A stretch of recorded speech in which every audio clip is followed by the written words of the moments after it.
मैं आपका भाई दोस्त educator of economics love Kaushik स्वागत करता हूं आपका सीए वाला में। और आज हम बात कर रहे हैं आपके सीए फाउंडेशन के paper number 4 that is business economics and BC के 100 नंबर का पेपर है। 100 क्वेश्चन आएंगे, 120 मिनट मिलेंगे आपको सॉल्व करने के लिए। 0.25 की नेगेटिव मार्किंग अटैच है।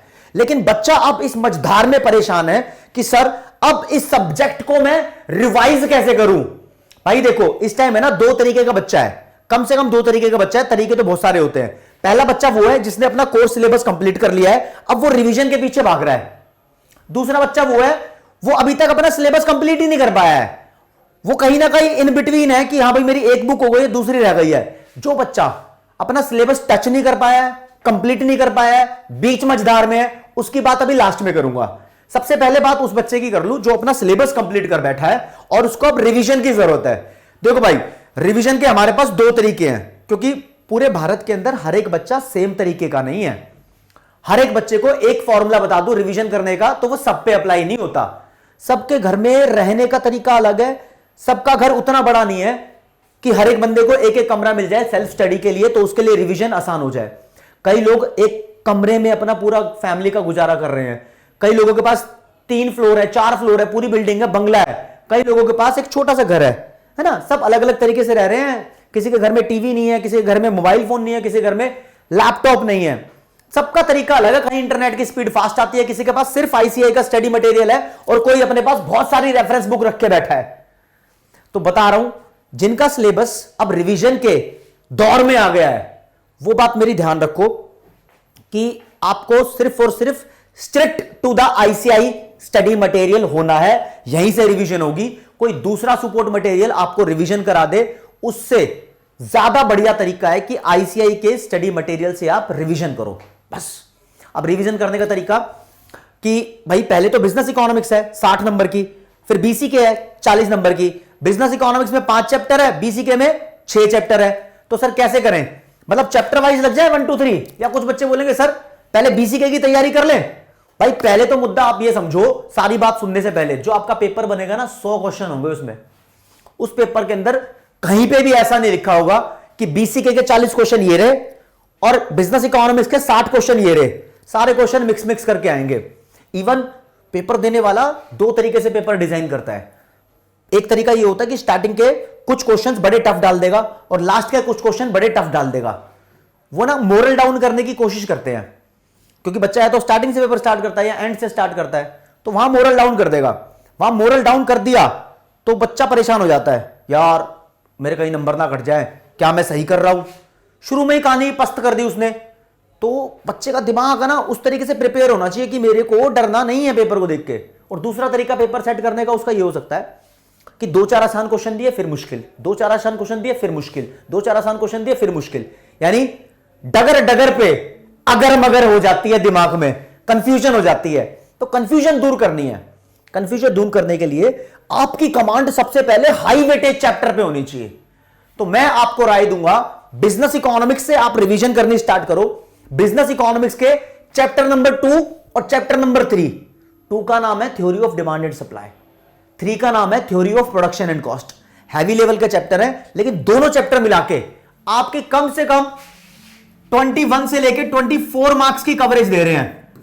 21 से लेकर 24 मार्क्स यानी 25% सिलेबस, लगभग 20 से 25% सिलेबस तो यार चैप्टर नंबर 2 चैप्टर नंबर 3 से आ रहा है बिजनेस इकोनॉमिक्स से। अगर तुमने इस पे कमांड कर ली काम आसान हो जाएगा। ये उन बच्चों के लिए है जो अच्छे तरीके से रिवाइज कर चुके हैं। पहले इस पे जाएंगे, फिर आप डिफरेंट फॉर्म्स ऑफ मार्केट वाले चैप्टर पे आओगे, चैप्टर नंबर 4, फिर बिजनेस साइकिल पे आओगे। ये करने के बाद यानी आपने एक चैप्टर छोड़ा है बिजनेस इकोनॉमिक्स का, 4 चैप्टर रिवाइज कर लिए हैं। उसके बाद फर्स्ट वाले चैप्टर से रिवीजन स्टार्ट करना। आपकी बिजनेस इकोनॉमिक्स पहले खत्म होनी चाहिए, फिर आप बीसीके पे जाओगे। अब बीसीके और बिजनेस इकोनॉमिक्स में एक ट्यूनिंग मैच करके चलनी है। बहुत सारे ना मैंने देखे मेंटर्स टीचर्स वगैरह बोलते भाई बिजनेस इकोनॉमिक्स अलग से रिवाइज कर ले और फिर बीसीके अलग से कर लियो, ऐसा ठीक है। लेकिन एक गड़बड़ी है, जो बीसीके का चैप्टर नंबर 3 है ना बिजनेस ऑर्गेनाइजेशन, आपको वहां पर 34 कंपनीज का ओवरव्यू देखना है। 34 कंपनीज का ओवरव्यू कोई भी बच्चा एक बार में अगर रिवाइज करे ना उसके दिमाग में सारी बातें कभी रहेंगी नहीं। बड़ा मुश्किल काम है इसके लिए। तो आपको क्या करना है, जब जब आप कोई भी चैप्टर रिवाइज कर रहे हो उसके छोड़ दो उसको साइड में। आप रिवाइज करो 5 चैप्टर बिजनेस इकोनॉमिक्स के, फिर 5 चैप्टर बीसीके की रिवाइज करो। इस तरीके से रिवीजन करो। जो ये 34 कंपनीज वाला चैप्टर रह गया ना, ये बीसीके में से छठा चैप्टर, तीसरे नंबर का चैप्टर ना, ये रह गया। इसको आपको डेली करना है। डेली कैसे? कोई भी दिन ले लो, 34 दिनों में 34 कंपनीज का ओवरव्यू करना है। यानी आप आज से मान लो, जब ये वीडियो देख रहे हो, बिजनेस इकोनॉमिक्स में theory of demand and supply कर रहे हो, तो कुछ अटपटा चटपटा स्वाद लेने के लिए खाने में कभी अचार नहीं आ जाता, कभी चटनी नहीं आ जाती, तो वो सिलेबस के साथ भी होता है। थोड़ा चटपटा स्वाद लेने के लिए, करंट में बिल्कुल बनने के लिए, आप डेली एक कंपनी का ओवरव्यू लो। सही है, चीजें ठहरी हुई रहेंगी, चीजें बढ़िया रहेंगी। और अगर बहुत ही एंड डेज में चले गए ना, फिर आपको डेली 4-4 कंपनी भी पढ़नी पड़ सकती है। अभी हाल फिलहाल ठीक ठाक टाइम है, डेली एक कंपनी का ओवरव्यू लो, क्योंकि एक बार में इसकी रिवीजन भी पॉसिबल नहीं है। अब जिन बच्चों ने आईसीआई मॉड्यूल को ढंग से पढ़ रखा है, थोरोली पढ़ रखा है, एक एक लाइन पढ़ रखी है, उन्होंने हेडलाइन है ना अंडरलाइन भी करी होंगी, तो वो सिर्फ जो मोटी मोटी लाइनें हैं, जो अंदर के इंपॉर्टेंट पॉइंट्स हैं, उनके थ्रू ही अपनी रिवीजन ले सकते हो। बिल्कुल ले लो, कोई दिक्कत नहीं है। जो हमारे संपूर्ण बैच के स्टूडेंट है, उनके पास टीचर्स नोट्स अवेलेबल है, जो टीचर लिखता है ना, उसकी पीडीएफ अवेलेबल है, तो वो उससे रिवीजन ले सकते हैं, कोई दिक्कत नहीं है। फोन के अंदर ये खटखटा खटखट खटाखट खटखटा खटखट रिवीजन हो सकती है, ज्यादा टाइम वेस्ट भी नहीं होगा। समझ रहे हो? अब रिवीजन का एक परफॉर्मर रहना चाहिए। आपने चैप्टर वाइज रिवाइज कर लिया, लेकिन बाबू साथ में रह जाते हैं न्यूमेरिकल वाला पोर्शन, यानी कॉस्ट का, प्रोडक्शन का, इलास्टिसिटी का। जो न्यूमेरिकल वाले पोर्शन है ना, उसको आप एक दिन में रिवाइज करके क्लोज नहीं कर सकते। जिस दिन आपके ये कंपनीज का ओवरव्यू खत्म हो जाए, या फिर आपको लगे कि हाँ भाई मुझे मोर देन 50% कॉन्फिडेंस आ गया कंपनी वाले चैप्टर पे, बिजनेस ऑर्गेनाइजेशन पे, तो उस दिन से फिर से आप बिजनेस इकोनॉमिक्स के, इलास्टिसिटी के, रेवेन्यू के, कॉस्ट के, प्रोडक्शन के न्यूमेरिकल्स उठाना। डेली कम से कम 5-5, 10-10 न्यूमेरिकल आप किसी भी टॉपिक के कर रहे हो, तो आप बहुत अच्छा कर रहे हो, तो आपका ये वाला अटेम्प्ट बहुत अच्छा चला जाएगा। तो रिवीजन करने का कोई सिंपल फॉर्मूला नहीं है कि आज एक चैप्टर उठाया, फिर दूसरा, तीसरा, चौथा, पांचवा, और फिर बीसी के उठाए, रिवाइज हो गया। ये बोलना आसान है, करना सबसे ज्यादा मुश्किल है, और नेक्स्ट टू इम्पॉसिबल है यार। उस चीज को छोड़ो तुम। आपको मैंने बताया हाई वेटेज चैप्टर पहले उठाओ, बिजनेस इकोनॉमिक्स पूरी करो, फिर बीसीके पे आओ, लेकिन साथ साथ में बिजनेस ऑर्गेनाइजेशन का डेली एक कंपनी का ओवरव्यू आपको लेना ही पड़ेगा, चाहे कुछ भी हो जाए। हो जाएगा। हमने पूरी प्लानिंग कर रखी है कि आपको अपने सीए वाला यूट्यूब चैनल पे आपको मॉक टेस्ट पेपर भी कराएंगे, प्रीवियस ईयर क्वेश्चन भी कराएंगे, क्योंकि इकोनॉमिक्स और मैथमेटिक्स का तो आरटीपी होता नहीं है ना, एमटीपी होता है, वो कराएंगे। और वो करने आपको बहुत जरूरी है, क्योंकि वहां से एक अच्छी खासी जजमेंट लग जाती है कि क्वेश्चन किस लेवल का आने वाला है, और फिर एग्जाम कैसा आएगा, एग्जाम कैसे क्रैक करना है, वो पूरी स्ट्रैटेजी आपको बताऊंगा। इकोनॉमिक्स में ना बेसिकली बच्चे सबसे ज्यादा स्कोर करते हैं, और ये वाली सीए फाउंडेशन की इकोनॉमिक्स में जो बच्चा स्कोर करता है ना, वो फिर इंटर लेवल पे जाके बहुत अच्छा परफॉर्म करता है। अब फाउंडेशन वाली में तो बेसिकली माइक्रो वाली इकोनॉमिक्स पढ़ ली, इंटर लेवल पे तो मैक्रो पे जाते हो, है ना, कनेक्शन बनेगा, माइक्रो से मैक्रो पे जाओगे, कनेक्शन बनेगा। तो ये बच्चों को बात क्लियर हो गई तो इट्स ओके।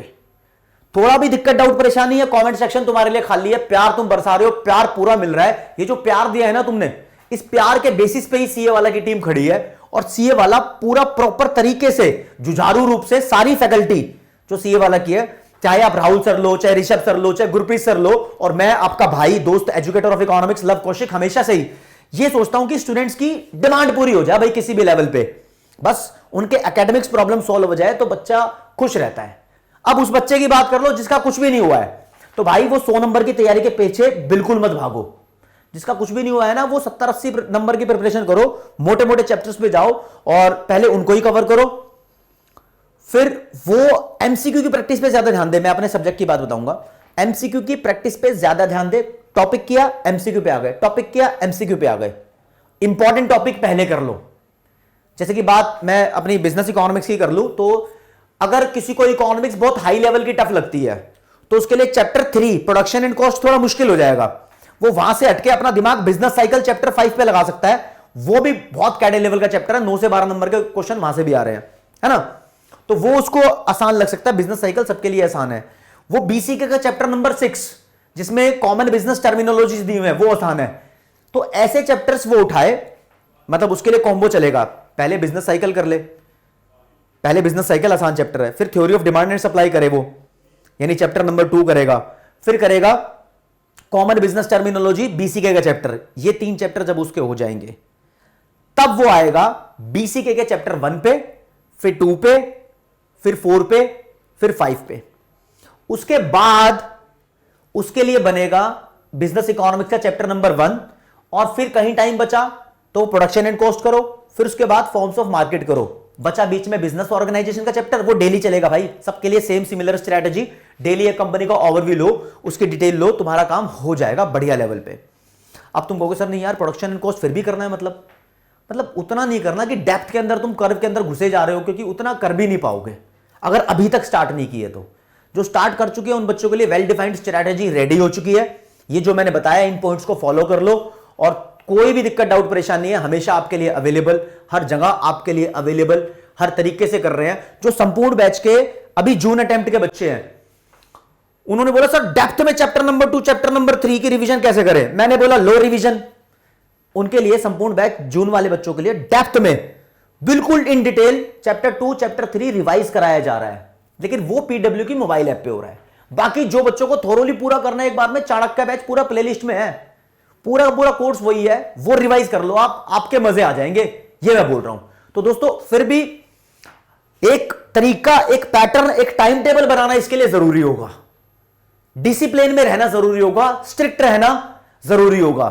अपना इंटरनेट ऑनलाइन का टाइम स्ट्रीम, जो स्क्रीन टाइम है वो थोड़ा कम कर दो, सिर्फ प्रोडक्टिव चीजों पर ध्यान दो।